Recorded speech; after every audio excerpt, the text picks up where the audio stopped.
Dans cette vidéo, je vais te donner 10 habitudes de riches qui m'ont permis de devenir libre financièrement et d'atteindre les 50 000 € par mois. Et si tu les appliques, tu auras 100% de chance d'y arriver. Bonjour à tous, je m'appelle Anthony Lewis, chef d'entreprise et investisseur depuis 2014. Comme je te l'ai dit dans cette vidéo, je vais te partager quelques secrets, quelques conseils, quelques-unes de mes habitudes qui vont te permettre finalement de t'améliorer, de te perfectionner et de devenir une nouvelle version de toi-même. Si tu veux atteindre ton plein potentiel, si tu veux devenir un entrepreneur à succès, si tu veux avoir de la réussite, devenir libre financièrement, reste bien jusqu'à la fin de cette vidéo parce que la 10e habitude sera sûrement la plus importante. Avant qu'on commence, pense à t'abonner à cette chaîne si tu veux avoir un maximum de contenu, un maximum de valeur et ça de manière gratuite. Je partage également pas mal de possibilités pour toi d'investissement, de revenus passifs ou de business en ligne et ça de manière totalement gratuite. Donc si tu veux vraiment avoir accès à toutes ces opportunités-là, en temps et en heure et saisir des timings, eh ben je t'invite à t'abonner, tu actives la cloche et tu laisses un like pour me soutenir, ça fait toujours plaisir. La première des habitudes à mettre en place quand on veut vraiment réussir dans un domaine, quand on veut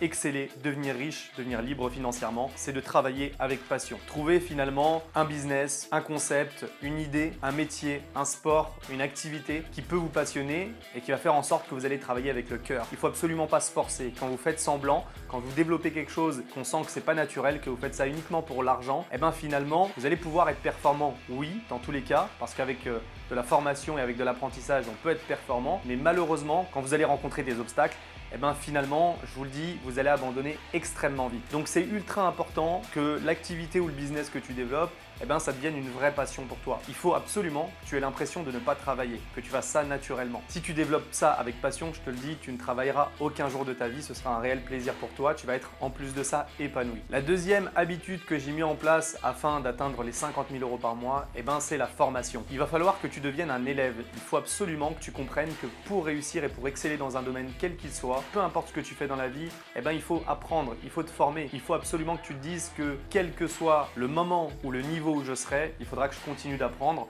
parce que plus on apprend, eh bien, plus on peut avoir du résultat dans un domaine. Donc la formation, c'est l'une des priorités si tu veux apprendre à développer un business qui va te rapporter gros. Tu ne peux pas débarquer dans le monde de l'entrepreneuriat et espérer devenir millionnaire sans apprendre, sans te former, sans prendre du temps pour lire des livres, pour écouter des audios, pour assister à des formations, à des séminaires, des choses comme ça. C'est vraiment un tout. Il faut absolument que tu accumules de la compétence. Plus tu vas accumuler de la compétence, plus tu vas développer ton leadership, ta manière de communiquer, ton marketing. Ton engagement va finalement être beaucoup plus soutenu parce que plus tu vas être compétent, plus tu vas avoir du résultat, plus tu vas vouloir t'engager dans ton activité. Donc c'est ultra important que tu comprennes qu'il faut que tu te formes à tout prix. Vraiment, forme-toi le plus possible, passe du temps sur ta formation. Si tu dois retenir une chose de cette vidéo, c'est que 99% de ta réussite dépend de ton état d'esprit, de ton mental, donc de ta formation. Il y a seulement 1% de tes actions qui vont compter dans ton processus de réussite. Tu peux faire les meilleures actions, tu peux avoir les meilleures stratégies, mais si tu n'as pas le bon mental, tu ne réussiras nulle part. Par contre, tu peux faire des erreurs, tu peux te tromper,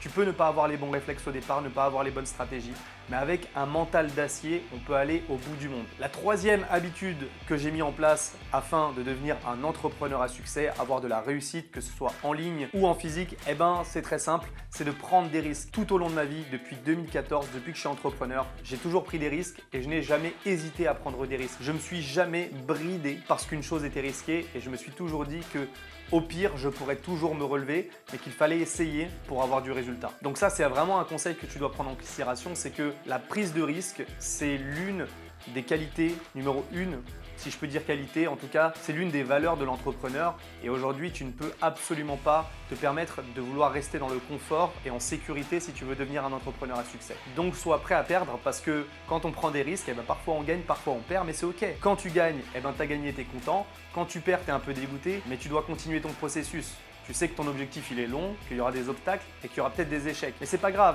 même s'il y a des échecs, tu dois continuer.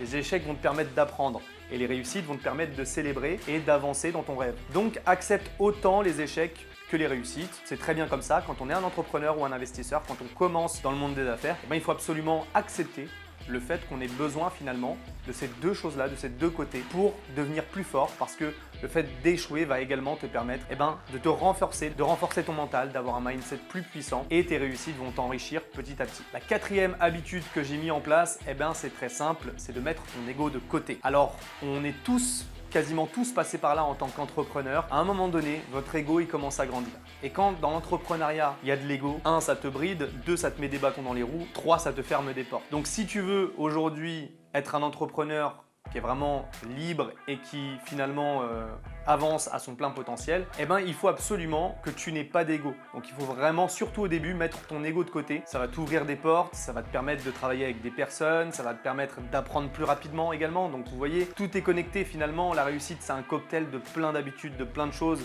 au quotidien et pendant longtemps. Le problème, c'est que si tu as de l'ego, tu vas être fermé au fait d'apprendre, tu vas te dire que tu es le meilleur et finalement, tu vas pas avancer. Tu vas peut-être te fermer des portes parce que tu te sentiras beaucoup trop gros pour certaines tâches, alors que si tu les avais appliquées, peut-être que si tu avais participé, tu aurais appris de nouvelles choses qui t'auraient renforcé. Donc, il faut absolument que tu mettes ton ego de côté. Et tu te rendras compte que l'ego, c'est problématique également quand tu as des équipes, quand tu dois gérer des salariés, des choses comme ça, ils peuvent avoir des égos et gérer des égos, c'est vraiment très compliqué. Mais commence déjà par gérer le tien, tu verras, ce sera déjà une très très bonne chose. La 5e habitude que j'ai mis en place depuis que j'ai commencé, depuis presque 10 ans, c'est de me trouver des mentors. Dans chaque domaine où j'ai voulu exceller, où j'ai voulu réussir, je me suis toujours trouvé des personnes plus âgées, plus expérimentées, avec plus de recul, plus de sagesse que moi, plus de réussite que moi dans chaque domaine. Et ça, à chaque fois, je n'avance jamais sans un mentor qui peut me conseiller, qui peut me guider, qui peut m'apprendre et sur qui je peux m'inspirer. C'est très important, c'est une partie très importante parce que ça va avec l'habitude de se former et d'apprendre. Je pense que l'un ne va pas sans l'autre. On peut se former à travers des formations à gauche, à droite, on peut lire des livres, on peut regarder des vidéos sur YouTube, mais l'aspect mentorat, une personne qui suit ton processus d'évolution et qui va s'adapter à toi en te donnant les bons conseils au bon moment, ça c'est vraiment l'idéal. Alors je sais, tout le monde ne peut pas avoir de mentor comme ça, pas en claquant des doigts, mais c'est justement en n'ayant pas d'ego que tu vas te permettre de rencontrer ces personnes-là, d'être suffisamment attentif, ouvert, pas dans le débat, pour absorber leurs informations, pouvoir créer du lien avec eux et finalement qu'elles soient ouvertes à t'accompagner naturellement. Et tu vois, comme je te le disais, chaque habitude est liée. C'est-à-dire que si tu ne veux pas te former, le mentorat, ça ne marchera pas pour toi. Si tu as de l'ego, tu ne te formeras pas, tu n'auras pas de mentorat. Tout va ensemble, tout est connecté, c'est réellement un cocktail. Il faut que tu aies suffisamment d'autodiscipline pour arriver à avoir toutes ces habitudes. Et quand tu as toutes ces habitudes qui sont suffisamment équilibrées, quand le cocktail il est équilibré de manière parfaite, c'est là où ta croissance elle commence à exploser. Au début, c'est long. Au début, tu travailles sur toi. Et le jour où tu as suffisamment de compétences qui sont à leur paroxysme, c'est là où tu exploses. Donc, il y a des gens qui se demandent souvent pourquoi lui, il explose, pourquoi moi, je n'explose pas. On n'a pas l'air si différent. C'est juste ta capacité, si tu veux, à te remettre en question, à faire de l'autodiscipline avec toi-même et à développer ces compétences-là. En fait, la réussite, c'est assez simple. C'est juste travailler sur toi-même. Les stratégies, les business en ligne, les tunnels de vente, la publicité en ligne, tous ces trucs-là finalement, toutes ces stratégies, c'est bien beau, mais la meilleure des stratégies, c'est de travailler sur toi-même. C'est toi qui vas créer ta réussite. Il faut absolument que tu travailles sur l'humain que tu es. Si tu veux, c'est un peu la partie cachée que tu ne vois pas chez tous les entrepreneurs à succès. Quand tu vois des Yomi Denzel ou des grands entrepreneurs comme Jeff Bezos, etc., en fait, tu te dis qu'ils ont réussi comme ça en claquant des doigts et qu'un jour, ils ont eu une bonne idée et que ça les a fait devenir riches. Mais ça n'a rien à voir avec tout ça. C'est des personnes qui, mois après mois, année après année, se sont formés, ont appris, ont été accompagnés, se sont cultivés, se sont professionnalisés dans un domaine, ont essayé de devenir une meilleure personne. Et c'est ça qui a fait en sorte que ces personnes explosent et réussissent à long terme. C'est pas simplement une idée. Une autre personne totalement différente avec la même idée n'aurait peut-être rien fait. Et la plupart des personnes pensent que réussir c'est comme ça, mais ils ne voient pas la partie cachée de l'iceberg chez tous les entrepreneurs qui est que pendant des années, on se forme, on apprend, on a des obstacles, on a des échecs, on a des petits succès. Et un jour, les succès deviennent de plus en plus gros. La 6e habitude à mettre en place, si tu veux absolument réussir efficacement, c'est de gérer tes émotions. Il va t'arriver pas mal de choses. Il va se passer des choses bien, il va se passer des choses mal. Il y a des gens qui vont peut-être te trahir, te tourner le dos. Peut-être que ta famille ne va pas comprendre ce que tu développes. Peut-être que les gens ne vont pas comprendre pourquoi tu prends des risques. Peut-être que tu vas être critiqué. Peut-être que les personnes qui n'ont pas l'habitude de te voir dans ce contexte-là vont te critiquer. Peu importe ce qui se passe, il va falloir que tu apprennes à gérer tes émotions. Autant quand tu gagnes que quand tu perds. Parce que quand tu as un succès et que tu as un surplus d'émotions, tu peux agir de la mauvaise manière. Donc la gestion émotionnelle, c'est une part ultra importante. Il faut que tu te canalises, il faut que tu apprennes vraiment à garder ton émotion, à être vraiment neutre au résultat. En gros, que tu gagnes ou que tu perdes, qu'on te critique ou qu'on t'apprécie, il faut que tu n'aies pas d'émotion dans le business. Et si tu arrives à atteindre ce niveau-là, eh ben, tu vas avancer 2 fois plus vite, tu vas être 3 fois plus productif parce que tu ne seras pas rattaché émotionnellement au résultat. La 7e habitude que tu dois toujours garder en tête, et ça passe par le mindset, par l'état d'esprit, c'est avoir de la croyance. Il faut absolument que tu crois en ton rêve. Si tu es pessimiste et si tu n'y crois pas du tout et si tu te répètes finalement que tu vas pas réussir et que c'est impossible et que ça arrive toujours aux autres mais pas à toi, je vais donner un secret, ça va pas arriver, sincèrement. Donc ce que je te conseille, c'est vraiment d'y croire à 100%. Essaye de te créer des croyances, essaye d'y croire à fond. Pour y croire, il faut justement que tu sois en contact avec des personnes qui l'ont fait, que tu leur poses des questions, que tu t'intéresses à leur vie, que tu regardes des biographies, des reportages sur des personnes qui ont réussi ce que toi tu as envie de réussir, que tu ailles t'inspirer, regarder peut-être si ton rêve c'est de devenir riche, de réussir dans un domaine, je sais pas, par exemple dans l'hôtellerie, tu veux ouvrir un grand hôtel plus tard, c'est ton rêve, eh ben va dans des beaux hôtels, inspire-toi, prends de l'inspiration, rêve, permets-toi de rêver pour développer tes croyances que tu peux l'obtenir. C'est super, super, super important. La 8e habitude d'un entrepreneur, et c'est une double habitude parce que pour moi il y a 2 étapes. La première étape, c'est de se remettre en question parce qu'il faut absolument que tu prennes en considération qu'un jour, tu ne verras plus les mêmes choses. Tu seras peut-être aveuglé par tes résultats. Tu auras besoin de te remettre en question, de prendre du recul sur ta situation pour pouvoir t'améliorer. Et puis la 2e étape, c'est de se réinventer. Les entrepreneurs qui font toujours la même chose, les mêmes méthodes, qui ne s'adaptent pas à leur marché pendant des années et des années, qui ne se réinventent pas, qui n'innovent pas, eh ben c'est des entrepreneurs qui petit à petit, année après année, finissent par mourir. La 9e habitude, et c'est encore de l'état d'esprit, c'est être persévérant. Il va falloir que tu sois persévérant. Dis-toi une chose, ça va sûrement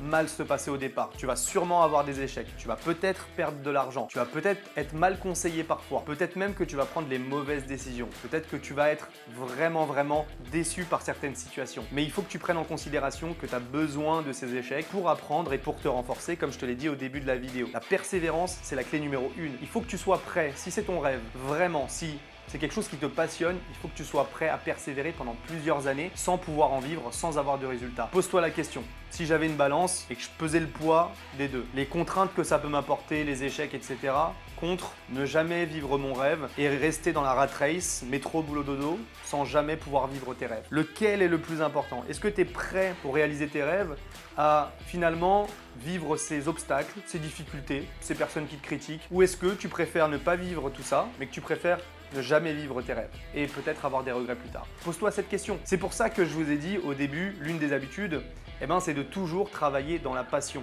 Si tu ne travailles pas dans la passion, la persévérance, tu ne peux pas l'avoir. Tu vas l'avoir un temps et au bout d'un moment, il y a une goutte d'eau qui va faire déborder le vase et tu vas tout envoyer bouler, tu vas tout arrêter, tu vas abandonner et tu vas essayer de changer. Donc vraiment, prends en considération que déjà, il faut que tu fasses les choses avec passion et pas par nécessité ou parce que tu as juste envie de l'argent pour t'acheter une belle montre.